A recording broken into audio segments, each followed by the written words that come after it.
too close, but you're like, yes, we hear you just fine. Well, thank you all for joining us for the Fall Showcase. Are you excited to be here? Maybe the kids can hear you if you're a little bit more excited to hear or see them perform for you.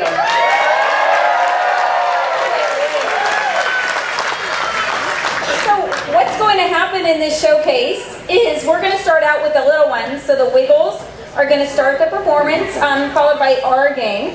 And then once our gang performs, we would love it if you could stay for the remainder of the showcase. We actually wrote 2 of the monologues that are in this, and I'm not going to tell you which ones because I think it's hard to pick. When you see them all, their writing is just as good as the real playwrights. So at the end, we'll tell you which monologues were written by them and who wrote them, but that'll just be like a little surprise. I wanted to say one thing, and it's for this age group and the next class, but I don't think they're in here yet.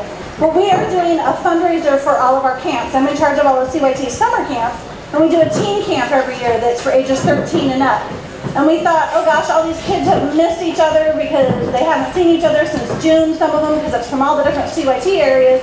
So we are going to do a lock-in sleepover at the Red Door Theater, and it is going to be on December 29th. The drop-off is at 7 p.m., and it goes till December 30th the next morning, 9 a.m. pickup. And we had it on the website, but had a little technical glitch and had to take it off. So the only way to sign up now will be, you can sign up today and get the early bird price of $30, and you can see me in the lobby afterwards. Or we'll have our area coordinator send out emails to the families too, that then you can call the box office and also register. And space is limited. You're going to want to sign up. It's going to be a lot of fun playing camp types of games and stuff. And we have a lot of fun, different CYT directors that are going to pop in and out throughout the night. So it'll be a good time for the kids. So now this is the acting class, and rather than sitting here and talking about them, I'm going to let them impress you. Here they are.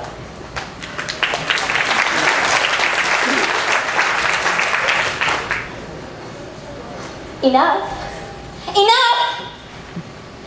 Now, because all of you have decided that the school rules no longer apply, you've landed yourselves in detention. Jenny, would you please come bring me your phone? Right now, I'm vlogging. Yes, now, would you like another detention? No. Charlie, spit your gum out. This is a detention hall, not the Fifth Avenue candy shop. Now, as I was saying, Danielle, is that truly necessary at this moment in time? It's Danielle. Oh, I'm sorry, Danielle, but if you continue with that tapping, I am sending you to the principal's office. Silence!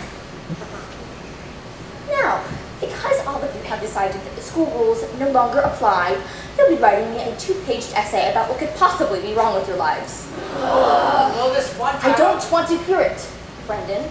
I want you to write it. Because this is a detention hall, I expect you to follow these simple rules. No gum chewing. No food.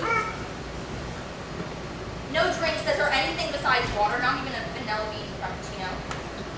No cell phones. No yawning.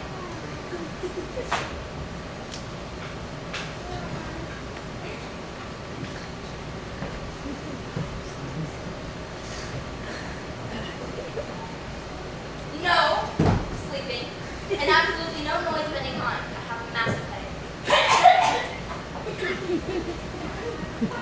In this essay, I don't want to hear dumb complaints about how your outfit didn't match this morning. I want to hear valid reasons about why your life doesn't match your standards. Honestly, you think you have it so bad. These are the best years of your life, and I hate to just watch you throw them away. You may begin. Adults are always telling me that these are the best years of my life. I'm supposed to cherish every moment and appreciate each day because supposedly I'll never have it so good again. Well, if that's true, I'm certainly not looking forward to the future. How can these be the best years of my life? Most traumatic? Maybe. Most embarrassing? Yes. But best? No way. The people who tell me this either have awfully poor memories or else life was vastly different for them then than it is for me now. I wonder if they ever had to endure a junior high locker room. The first time I had to change and shower in front of everyone, I wanted to melt into the floor and disappear. There are no secrets in a locker room. The locker room isn't the only problem in my life. There's also lack of sufficient time for communication with my friends. There's no time to talk after school because we have to get on the school bus or else we're going to start at home. So we call each other as soon as we get home, but we'll just barely talk for any time at all before one or the other of us will be told to get off the phone. My mother is fond of reminding me that I saw Susie in school all day, and so I shouldn't have to talk the phone talking to her. No one in my family understands that even though Susie and I went to school together, we didn't actually see each other, and we certainly didn't have any time to talk. The most terrible things happened to me. We had our pictures taken for the school annual, and mine look awful. I look like a nerd. They're so ugly, I wouldn't even show the proofs to my best friend. I wanted to get them retaken, but my parents said they're just fine the way they are, and there was no need to go to the time and expense of retakes. Just fine the way they are, with my hair sticking out like that and that stupid look on my face. When I protested that the picture was the ugliest thing I had ever seen in my entire life, my brother said that cameras don't lie. I'm not going to buy an annual this year, and the day the annuals come out, I plan to stay home sick.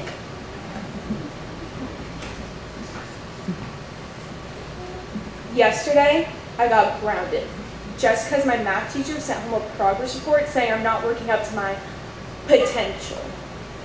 I am working up to my potential. The teacher just doesn't know it because I can't always turn in my assignments. It's not my fault. This one time, my locker partner borrowed my math book and my assignment was in there. And this one time, I forgot my locker combination and couldn't get any of the papers.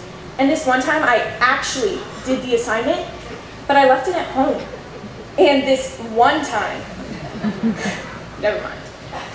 So now I'm grounded and I got my telephone privileges taken away for a week and I can't go to the football game. And whoever thinks these are the best years of my life is just plain dumb. Well, it's almost that time of year again. Valentine's Day is almost here. I mean, it's only like 3 months away. And my teacher is going to once again force me to write a Valentine's Day card to everyone in my class. I understand that they don't want anyone to get their feelings hurt, but why do I have to write a Valentine's Day card to the kid who pushed me down and made fun of me? And am I really supposed to believe that when they give me a Valentine's Day card that they really want to be my Valentine? My older sister thinks that this is where kids first learn to lie about their feelings in a relationship. She says it helps us prepare for marriage, whatever that is.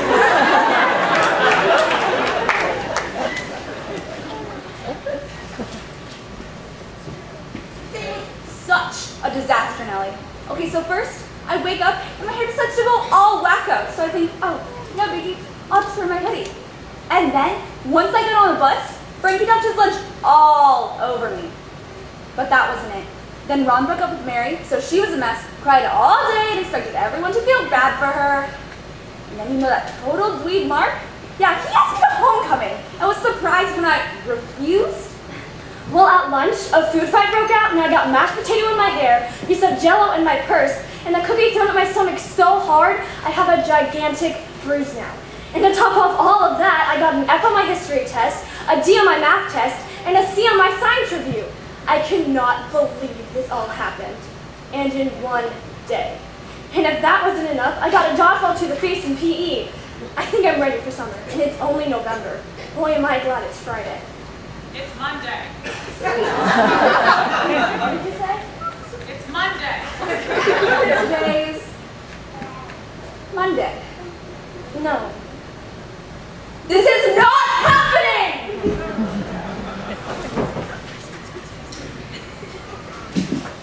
There is a lot of material being published these days that tells kids like me how to cope with all the terrible things that might happen to us. If I'm walking to school and a stranger drives up to me and offers me a ride and says he'll give me money, I know what I'm supposed to do. I'm supposed to scream and run away. I'm glad I know this. I hope I don't ever have to scream and run away, but I'm glad I know what to do just in case something like that might ever happen to me. However, there's one problem that none of the books ever talk about. We never have special talks about it at school, and there aren't any public service announcements about it on TV. It's a serious problem though, and widespread. I'm not the only one who's trying to cope without any help. Plenty of my friends are struggling too. The problem is this. How does a kid like me try and protect himself when his mom's trying to go on a diet? It's terrible, and no one ever prepared me for it. One day I was able to open our refrigerator and find cold fried chicken and chocolate pudding. And the next, nothing but raw cauliflower and yogurt. Yuck! My boy could starve to death on raw cauliflower and yogurt. I told my mom that I didn't want her to diet. I said I love her just the way she is. I'm very sweet. Besides, I said, most of my friends' moms are fat too. Probably shouldn't have added that last part. She stopped telling me how sweet I am and started doing sit-ups. Our cookie jar is empty. Not the cookie jar! There aren't even any crumbs at the bottom that will stick to my finger if I lick it and rub it around on the inside. I asked, what good is a cookie jar if there aren't any cookies in it? And I got some song and dance about reducing teeth decay. Heck, my teeth are in good shape. It's my stomach that needs help. For dinner last night, we had baked fish, green beans, and sliced tomatoes. I could have as much as I wanted, but who wants seconds of baked fish? We used to have the goodie drawer. It's just what the name implies, a drawer in the kitchen where we kept our goodies. We usually had peanuts, and often pretzels, and sometimes even candy bars. I love candy bars. I adore candy bars. I do too. At least I used to. Candy bars have been banned in our household ever since Mom put on our Navy suit and couldn't get her pants fit. I suggested that we buy a padlock for the kitchen drawer and put it on the goodie drawer. If you buy the candy bars, I said, I'll lock them up for you. She wouldn't do it. She says she doesn't want to ruin the kitchen drawer by putting a lock on it, but I think she doesn't want anyone else eating candy bars if she can't have any. It's painful having my mother on a diet. My whole life has changed. Why can't the school counselors and the child welfare people do something to help? I bet thousands of kids are suffering just like I am from candy bar withdrawals. I could care less about all the instructions on what to do if someone tries to abduct me. Just tell me what to do, and there's nothing in the house to eat.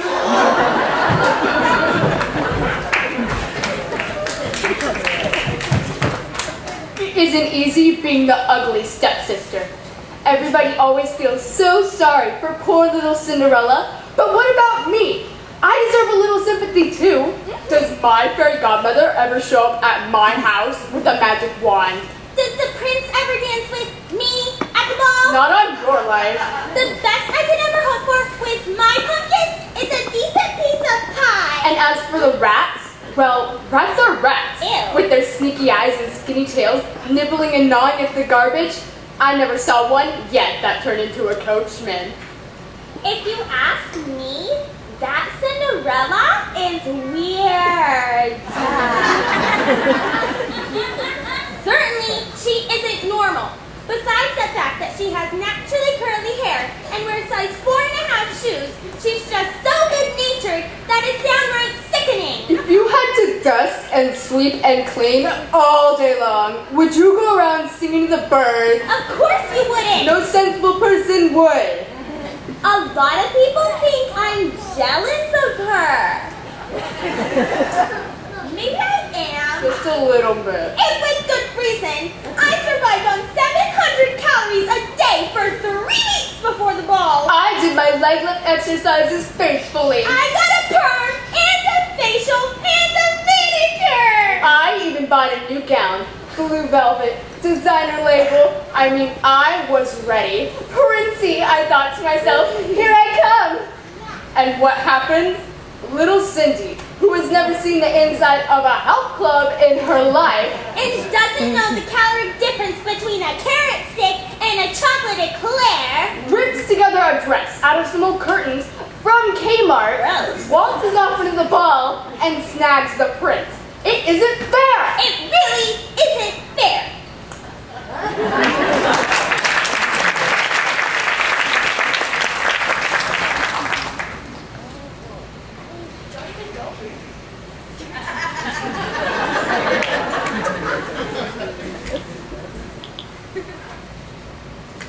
Detention is now over. I want you to leave in an orderly manner and hand me your essays on the way out.